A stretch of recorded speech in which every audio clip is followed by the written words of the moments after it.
তখন তো তারই দায়িত্ব নিতে লাগে না, কিছু করার তো নেই। বা আমার বয়স হয়ে গেলে তখন তো ছেলেমেয়ে। কি হলো ভিডিও করতে করতে ঢুকছো কেন? এমনি। এমনি মানে তোমরা কি করছো? আমরা এখন একটু গল্প করছি এই ঘরে বসে।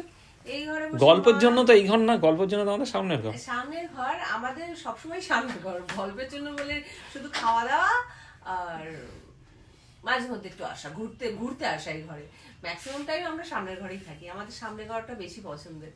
তা মা এখানে বসেছিল, তা মা একা একা বসে আছে, তাই একটু গল্প করতে এলাম। আর তোমরা হয়তো রেডি দেখে ভাবছো যে সুস্মিতা রেডি হয়েছে কেন। হ্যাঁ, একটু বেরিয়েছিলাম, ডক্টর চেক আপে গিয়েছিলাম। তা আগে থেকে অনেকটাই আমি ভালো আছি। আর হয়তো সপ্তাহখানেকের মধ্যেই তোমরা জানতে পারবে যে আমার কি হয়েছিল। তা যাই হোক, আগে থেকে অনেকটাই ভালো আছি। তা তুমি হাতে করে তো সেই ওইটাই বলতে চাইছি। আর সেই আনন্দে তুমি বলেছিলে যে কিছু টিফিন খাওয়াও, তো আমি নিয়ে এলাম এটা। বাইরের খাবার খাবার তো দেখো দেখো, আগে খাবে না তুমি। বাইরের খাবার মানে আমি একদম অন্য জিনিস এনেছি। ও, এই খাবার খাওয়া যাবে? ইডলি তেল ছাড়া, তাই তো? কিন্তু এই চাটনিটা তো টক হয়, সাম্বারটাই টক থাকে। ওইটা টক, আর বাকি দুটো চাটনি দিয়েছে তো টক নেই, আমি বলেই এনেছি। লেবুর টকও নেই তো? কোনো টক নেই, নারকেলের চাটনিতে কোনো টক নেই। আর একটা পুদিনার চাটনি দিয়েছে, ওতেও কোনো টক নেই। আর আরেকটা কি আছে, কোনটা কি দিয়েছে আমি জানি না। এটা নারকেলের চাটনি, ঠিক আছে? এটা মনে হচ্ছে সাম্বারটা হবে।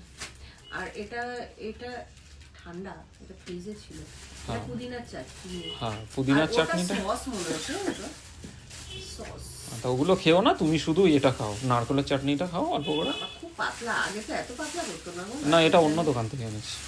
যে দোকানে আনতাম ও বন্ধ, আর একটা নতুন দোকান করেছে, ওখান থেকে এনেছি। আচ্ছা, কি বাটি লাগবে, কাগজের প্লেট লাগবে তো?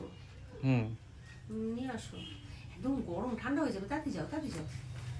ছোট এনেছো বাটি? তা বন্ধুরা বলো, তোমাদের মানে কার কার এরকম মাঝে মধ্যে ইডলি খেতে ভালো লাগে? আমি ধোসাটাও আনতাম, কিন্তু ধোসাটায় মশলা ফসলা স্পাইসি হয়ে যাবে তো, মানে মশলা ধোসা না হলে ভালো লাগে না। আর মশলা ধোসাটা আনলে সুস্মিতার জন্য ঠিক হতো না। আমি করতে করে দিতে পারতাম। তাই ঠিক আছে, মেশিন আমি এনে দেবো। ওই ঝামেলা নেই তো, চালগুলো আর এ দিয়ে ওই যে আমার মা কত কিছু জানে, কোনো অহংকার নেই। অহংকার নেই না? হ্যাঁ, এইটা ঠিক জানে।